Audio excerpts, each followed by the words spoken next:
Bom dia pessoal, dando continuidade ao estudo das funções inorgânicas, hoje nós vamos estudar as bases de arrênios. Então, primeiramente, o que são as bases? As bases são todos os compostos que em solução aquosa, não esqueçam pessoal, solução aquosa, sofre o processo de dissociação e fornece como único ânion, ou seja, o cátion negativo, o hidróxido, OH-, tá bom? Então, ao contrário dos ácidos, as bases sofrem dissociação e libera o ânion hidróxido, o OH-. A representação é M, que é um metal qualquer, e a hidroxila. As bases sempre vão terminar com OH. Então, os compostos que terminam com OH, na química inorgânica, já suspeitem. Vai ser uma base. A gente pode representar o processo dessa forma aqui, pessoal. O metal qualquer ligado à hidroxila, geralmente no estado sólido, quando adicionado à água, ele vai se dissolver e nessa dissolução vai haver a reação de dissociação iônica, formando o íon do metal, no estado aquoso, mais o ânion, que é a hidroxila, também no estado aquoso. A diferença, pessoal, é que toda base tem como único ânion, ou seja, como único íon negativo, a hidroxila. A gente só vai ver hidroxila como íon negativo. Aí um exemplo, hidróxido de sódio, quando ele entra em contato com a água, não é isso? Ele vai sofrer o processo de dissociação iônica, ou seja, vai ser rompido aqui, ó, liberando o íon positivo, o cátion sódio, e como íon negativo a gente vai ter exclusivamente a hidroxila. Então é assim que a gente representa uma reação de dissociação iônica de uma base. Aí a gente tem alguns exemplos: o hidróxido de sódio, a famosa soda cáustica que a gente compra para desentupir pia, o hidróxido de potássio, também conhecido como potassa, o hidróxido de cálcio, conhecido como cal hidratada, o hidróxido de magnésio e o hidróxido de alumínio, que são utilizados como substâncias antiácidas. Quando a gente está com azia, geralmente a gente toma o hidróxido de sódio ou hidróxido de alumínio para combater essa azia. Todas as bases são compostos iônicos, tá bom, pessoal? Todas as bases são compostos iônicos, por isso que sofre o processo de dissociação. Todas as bases são sólidas, com exceção do hidróxido de amônio, é líquido, tá bom? Algumas bases importantes, a gente tem a primeira delas, o hidróxido de amônio, NH4OH-.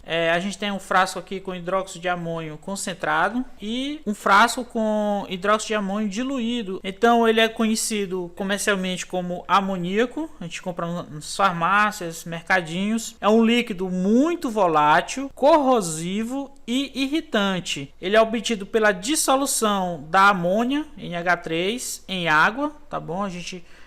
A amônia é um gás, a gente dissolve esse gás na água e aí a gente tem o hidróxido de amônio. Aí está a representação dessa reação.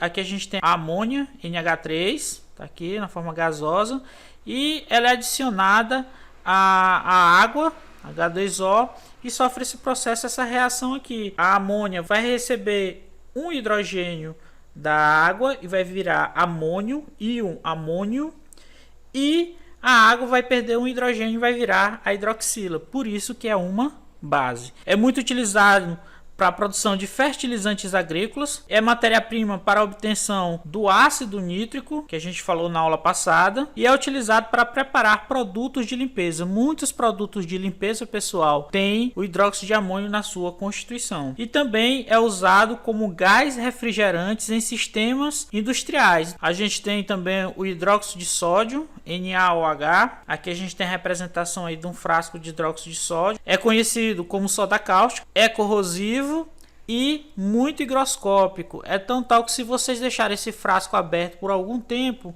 ele vai absorver água do ambiente. Quando você for olhar, tá tudo encharcado. Então vira uma solução de hidróxido de sódio em água. Ele absorve a água do ambiente. Esse termo higroscópico quer dizer isso. É utilizado na indústria têxtil para preparação de tecidos. Na indústria de papel ele é muito utilizado Para a produção de sabão, é utilizado como detergente. Em certas indústrias, ele é utilizado, o vapor da soda cáustica é utilizado para fazer higienização de tubulação. Força das bases. O hidróxido de amônio, pessoal, é uma base solúvel em água. Claro, na verdade, o hidróxido de amônio é a amônia dissolvida na água, então ela é solúvel em água e é considerada uma base fraca. Apesar de ser solúvel em água, é considerado uma base fraca. Então, a gente pode determinar aqui a relação entre a solubilidade das bases e a força. Quanto maior a solubilidade de uma base em água, maior será a sua força.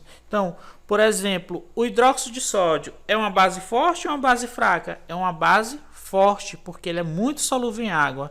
Já o hidróxido de magnésio, aquele leite de magnésio que a gente compra na farmácia, é uma base forte ou uma base fraca? É uma base fraca, porque ela não é tão solúvel em água assim. Quando vocês compram lá na farmácia, tem a informação no frasco, agite antes de usar, para criar uma suspensão, porque não é muito solúvel em água. As bases fortes, pessoal, são todas aquelas derivadas de metais alcalinos, como hidróxido de lítio, hidróxido de sódio, hidróxido de potássio, hidróxido de rubídio, hidróxido de césio e também as derivadas de metais alcalinos terrosos, como hidróxido de cálcio, hidróxido de estrôncio e hidróxido de bário. As bases fracas são as outras bases, o restante é o hidróxido de magnésio, que é derivado de metal alcalino terroso, é a única base fraca desses metais. O hidróxido de alumínio, hidróxido de zinco, hidróxido de chumbo. Todas as outras bases são bases consideradas fracas. Voltando a lembrar vocês, não confundir força de uma base com toxicidade. Existem bases fracas que são tóxicas. Observe alguns termos importantes que vocês vão ver na vida acadêmica de vocês, como alcalino, álcali, hidróxido e base. Tudo isso aí é sinônimo. Então, pessoal, a nossa aula de hoje fica por aqui. Na próxima aula nós vamos estudar os sais e também a nomenclatura dos ácidos, das bases e dos sais. Até lá!